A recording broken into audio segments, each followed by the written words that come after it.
by the hat.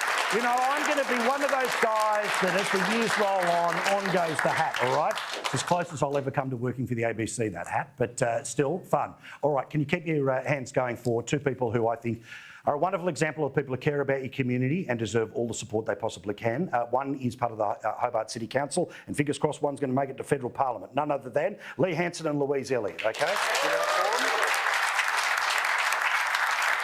Lovely to see you both. Lovely to see you in person, Lee.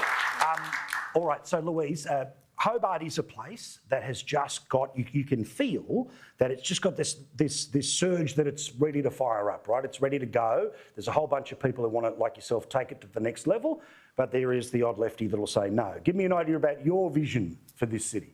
Yeah, you're exactly right. There are the Hobart handbrakes, I like to call them. Yeah. My vision for the city is that I'm born and bred Tasmanian, and I know what great people we have, and I know what great things we can achieve.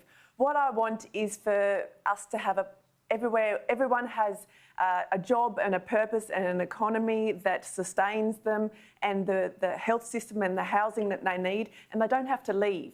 Like it used to be, and it still is to some degree, a sort of rite of passage where we lose so many of our young people to the mainland.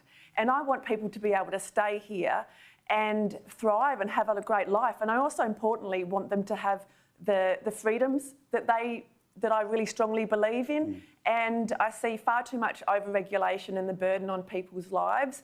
And I think, like, all my credit goes out to Lee and others who stand up for freedom. So my vision for the city and for the people of Hobart is that it's a place where people can succeed. Now, a perfect example about somebody who's decided to stay, despite the fact that there's that slam dunk, John, if you want it, guaranteed spot in the Senate. You know, you can call your mum, but you've said no, Tassie, right? I want to earn it from Tasmania. The experience of living and loving here and trying to run, and obviously committed to continuing a conversation over multiple years.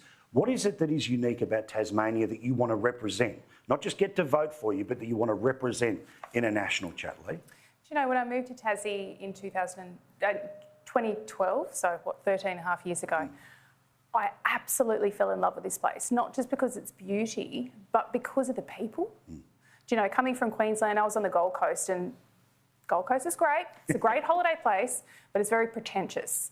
So I was very... No. Well, don't tell anyone. No personalised number plates and a Lamborghini in the room here, just double checking, all right? No one walking around with bum bags because you can?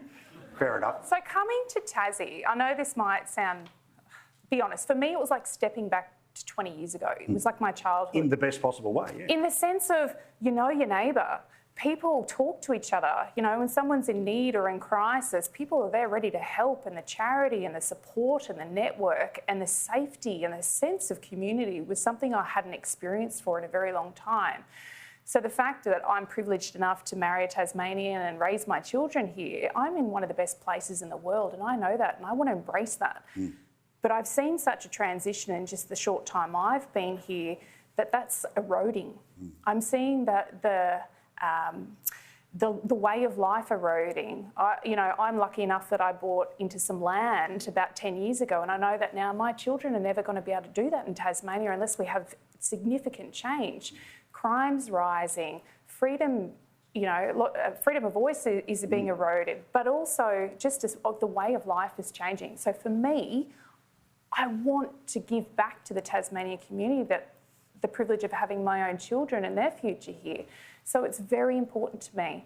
I don't want to see it going back downhill, but we need to make the stand now and make the change and stand up and rise up to make sure we don't lose it any further, but bring it back to what it was. Correct. Can I just ask a bit of a show of hands, right, in the audience here? Who's worried about their kids and grandkids being able to afford a house?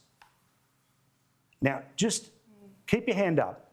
Keep your hand up if you would be willing to vote for a party you've never voted before if they could help answer that question. That is a really interesting thing for me to talk about. Thank you, guys. Appreciate it. Right, the Simon Says portion will continue later in the program. I always hate when they do that in debates. I don't know why I did it on telly, but Louise, it's an example, right, where I've known people that have been both very conservative and very progressive in all parts of the country, whose answer is that they're not wed to red, blue, orange or green. They want somebody who is going to unlock the same future that we had for our kids? Absolutely. Well, I fundamentally believe, as we all do, that people need a safe and warm place to call home. And I actually see that on a very regular basis through the role in the Hobart City Council. And that's the issue that took me to council, is housing. I'm keen to advocate for mum and dad landlords, the people who are having a go in life and who have taken the risk and busted themselves to take on a second mortgage because they don't want to rely on the pension system. They want to leave that for others. And they value self-sustainability and self-sufficiency. So through the Hobart City Council, I've seen an appetite for more and more regulation, which I know makes housing harder, because the fundamental solution to all of this is supply. If we have more homes, they inherently become more affordable. The demand and supply, it really is that simple. So I feel really strongly about my role in council is to get that supply through and to do what I can to hold the tide of regulation that just makes it harder for us to get more homes on the market. Whether that's to buy or to rent, we need more homes for more people. And Tasmania, we have grown. We have grown a lot, even over the past decade or so. So many things haven't kept up, whether that's our health system, our education system, and our supply of housing. And I've seen that. Like, I've seen the price explosions, and it hurts, because Tasmanians, it wasn't that long ago where we know we were able to afford things. Things are so much more expensive now. And we need action, and we need dramatic action. So I know that people are looking for that, and people are looking for whatever party, whatever candidate can provide them with that. All right, guys. Thank you very much for the chat. Lee, thank you for joining us every Sunday night. I really appreciate it. You'll continue to do so. Lee and Louise, give them a round of applause. They care about you. Back them because they back you. Thank you, ladies.